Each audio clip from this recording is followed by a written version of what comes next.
All right. Thank you very much, Professor Sylvester Mpandeli, for joining us. Professor Sylvester Mpandeli, the distinguished expert in the water, energy, food nexus, climate change adaptation, and agricultural water management.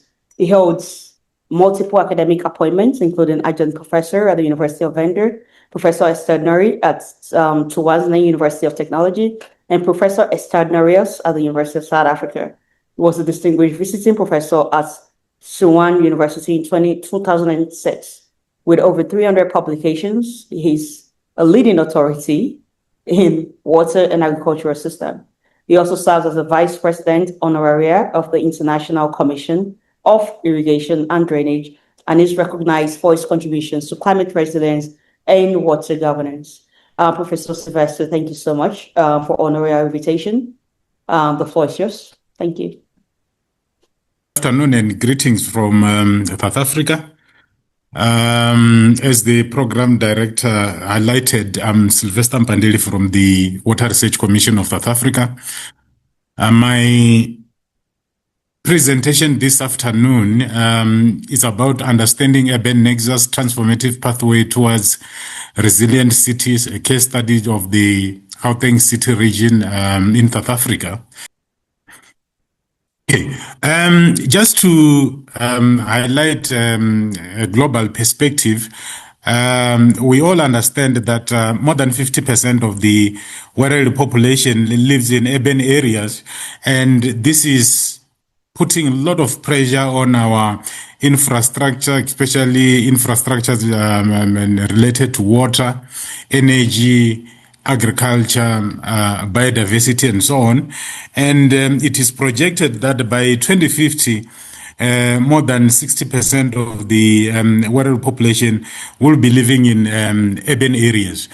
The fact of the matter is that the movement of people from rural to urban areas due to various reasons, and this include job creation opportunities, better lives, for all, and also issues related to service delivery, safety and security, and so on.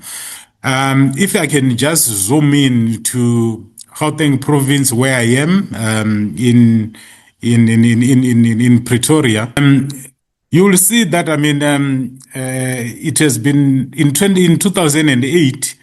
In 2000, the population was around 8.8 million, but now it has shoot up to 15 million. This is due to migration of people from rural to urban areas, and also inter-regional movement of people from other countries in the SADC region or on the African continent. And we are saying that we are witnessing an urban growth for more than 35% between 2011 and then 2015, and over and above that, it has been highlighted in various reports that the population density is now 105 per person, and this has been projected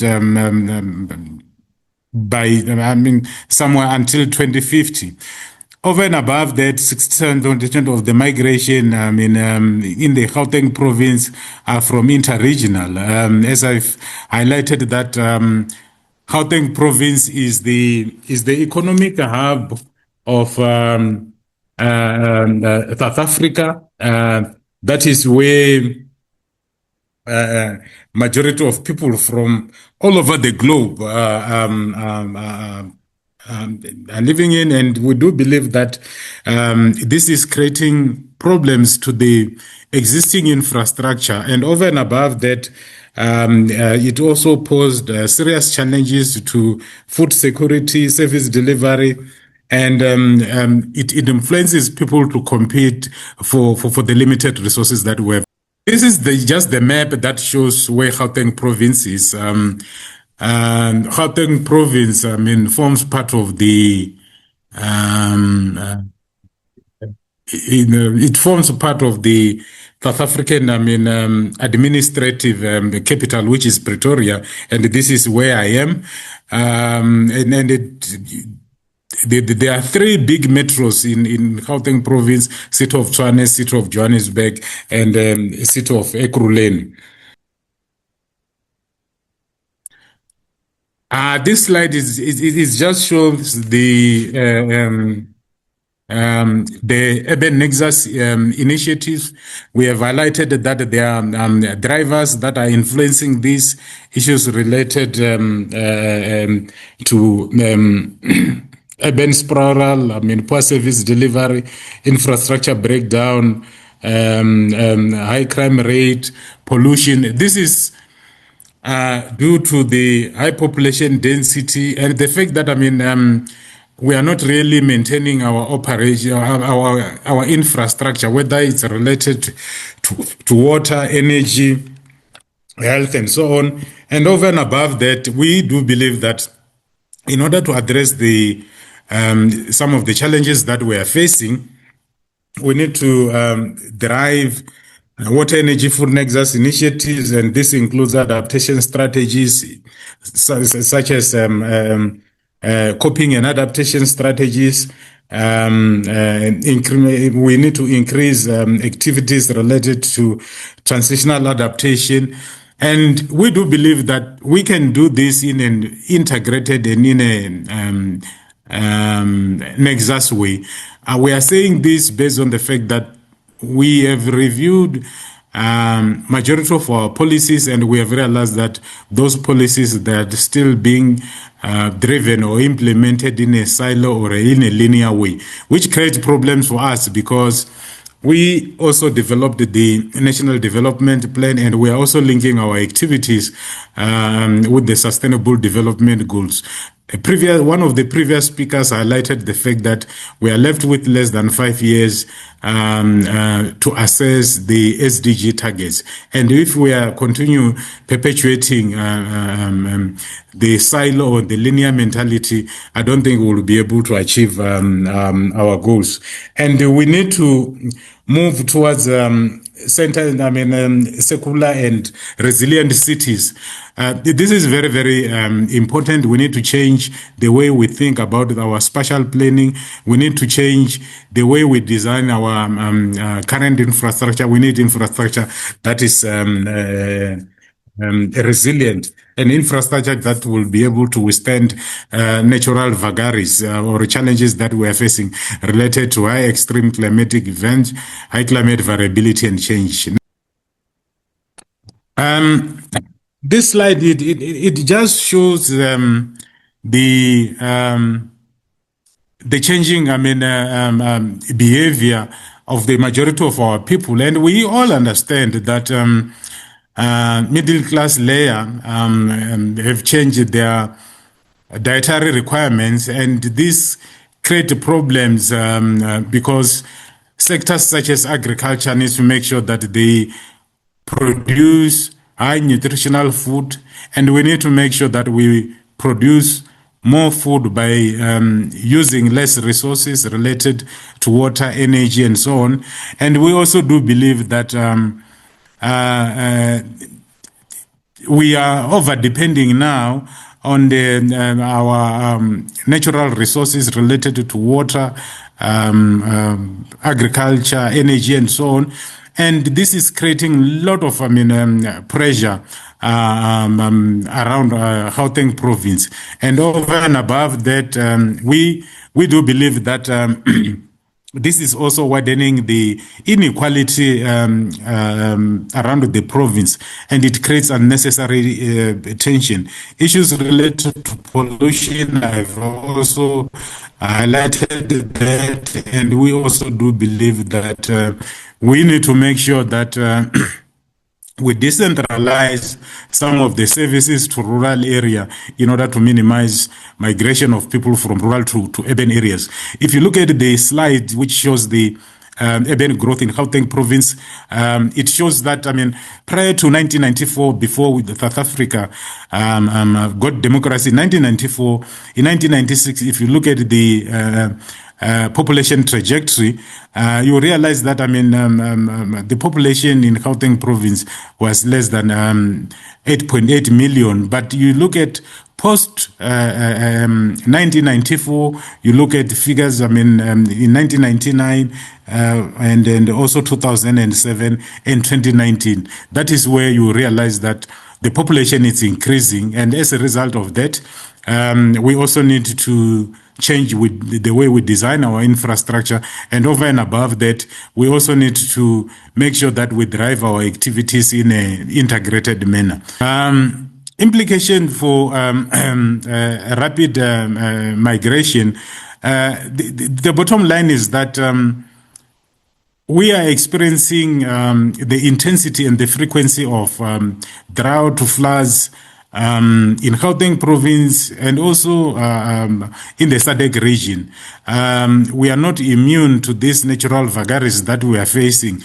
And what is compounding the situation is the fact that we are really struggling with our operation and maintenance of some of the infrastructure, and also the design, the current design of some of this infrastructure have been done in such a way that we did not think strategically about the fact that if there are floods, how our drainage system are going to cope with such kind of floods. And over and above that, we do believe that we need to also change the way we are doing, our special planning. We know that we have got people who are living in a low-lying area, which create problems when we are experiencing floods. Over and above that, the increased rate of unemployment is also another key challenges that we are facing in Gauteng province. The other factors is the informal settlements that is just, mushrooming left and right due to migration of people, and this needs to be managed. The Johannesburg metros and other metros in Gauteng province need to enforce bylaws and making sure that, people are living in a suitable land or suitable areas. Issues of crime is also compounded by socio-economic challenges that we are facing, and therefore this creates unnecessary tension and accusation and counter-accusation for things that there's no evidence. I think for us, what we need to do is to make sure that policymakers and community of practice needs to address some of the issues that I've highlighted. As Water Research Commission of South Africa, together with our key strategic partners, we have been pushing the Water Energy Food Nexus focus area for the past 13 years, and we have done case studies, we have done research and development and innovation activities. We have also analyzed our policies. We concluded that most of our policy strategies, plans, and so on are still, pushing on linear or monocentric approaches. It's sectoral basis, and the diverged sector-based, policies needs to be really looked at. And we do believe that this linear or monocentric approach is not yielding any results. Our recommendation or our belief is that transformative and polycentric approaches is the way to go, looking at the current challenges that we are facing related to high climate variability and change, population increases, migration of people from one region to another. And we also need to stimulate the economy of this country by moving towards low or towards a knowledge-based economy instead of over-relying on our code. The other issue is the fact that we need to build a very strong, resilient capacity, and over and above that, we need to balance the way we drive our activities, especially things related to smart technologies and so on. And if we continue with these monocentric approaches, it creates problems because we'll end up not balancing our activities related to water availability, water access, food productivity, food access, and so on. So for us, we do believe that the transformative approaches is the way to go, and we need to push this, especially if we are planning to address, national development targets and also the SDG targets that we have accepted as part of the global community. Next. This slide is just, shows that, we need to make sure that, our activities needs to be factored in such a way that urban, challenges that we are facing needs to be addressed based on various scenarios, but we also need to make sure that, we address both the biophysical and the socio-economic challenges that we are facing. And we do believe that by developing, things like green building,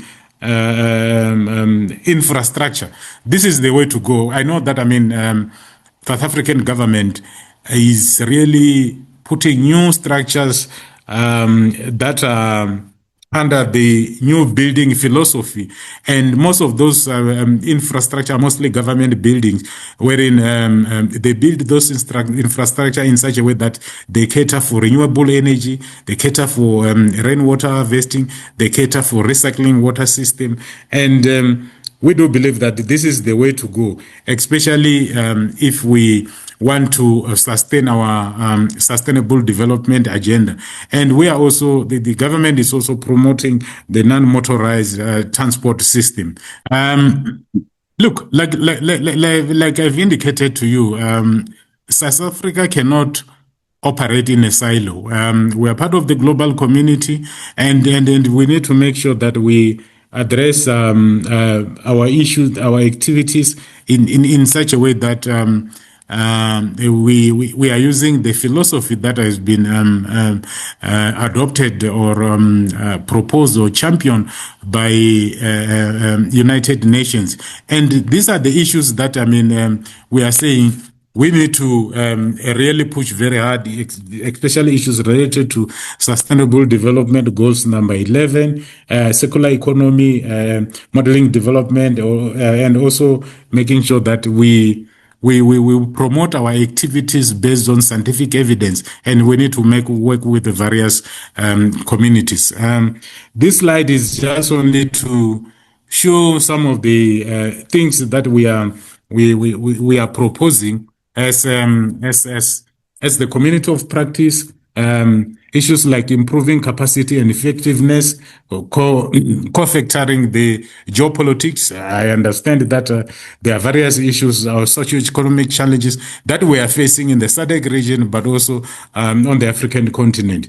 Governance issues is very, very important, and also organizational capacity and access, addressing barriers that affect the socio-economic components, and we have got the responsibility to make sure that whatever policy or plans that we develop or formulate, it needs to improve the life of our people. It needs to improve the economies of various countries, not only in South Africa or in the SADC region, but on the African continent, and also at global level. So our contribution cannot be only focusing on the in South Africa.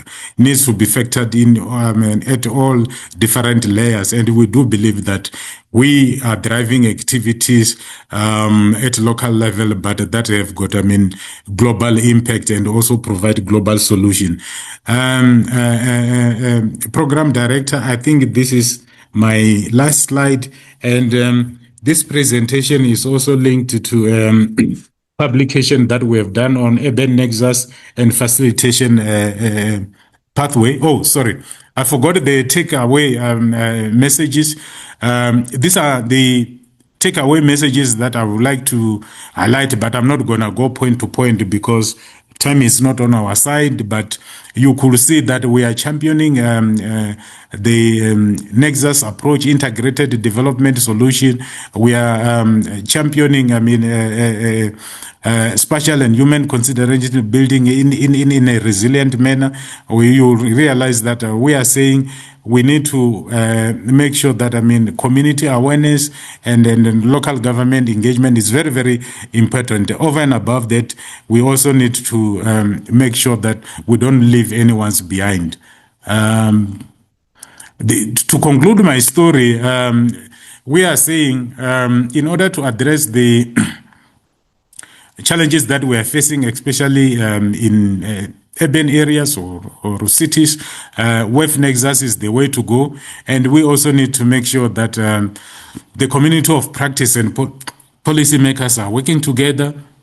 And we also do believe that cross-references of our activities needs to be factored that across local, provincial, national and local government. And we also do believe that we need to make sure that there is buy-in with regards to the water, energy, food nexus initiative that we are driving. And colleagues, in order for us to promote sustainable development agenda, we need to mobilize our resources across all climate sensitive sectors.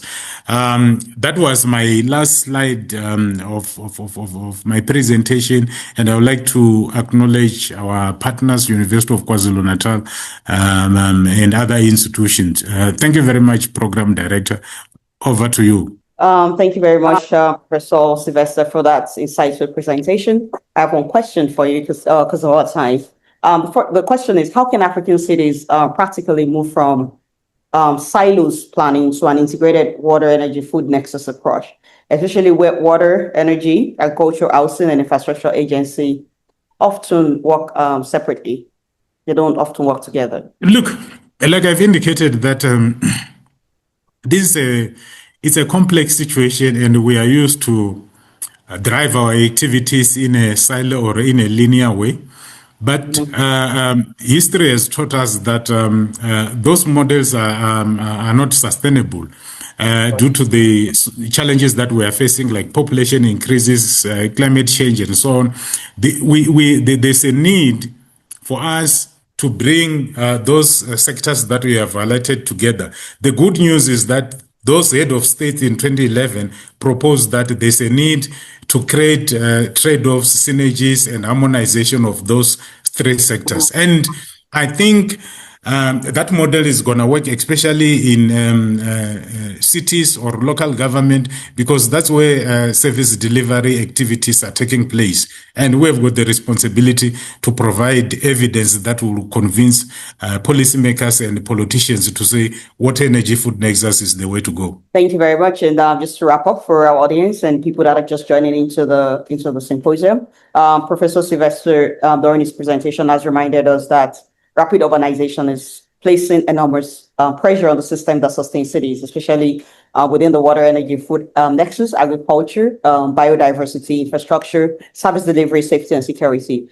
And using the Gauteng province in South Africa as a case study, you've shown how population growth, migration, informal settlements, unemployment, infrastructure breakdown, flooding, and even poor spatial planning are creating complex challenges for urban residents. And I was particularly, I think one of the profound things that you talked about in your presentation was that cities cannot continue to respond to these pressures through linear sector-by-sector approaches. So your presentation strongly highlighted the importance of the water, energy, food sectors and the need to be more integrative, more transformative, and more polycentric in planning. Can we just follow like that linear approach? And you've challenged us to think beyond isolated policies and to build strong systems where the water, energy, food sectors, the land use, technology and governance can, in fact, work together in synergy. And so thank you once again,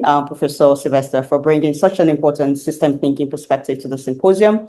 We truly appreciate your time. We appreciate your expertise and your contribution to the 2026 World Environment Day Symposium, proudly convened by the Green Institute. Thank you so much for your time. Thank you very much. You can share my presentation with anyone. You're welcome. Perfect. And definitely we'll look forward to collaborating and engaging you further. from the Institute. Thank you. Bye-bye.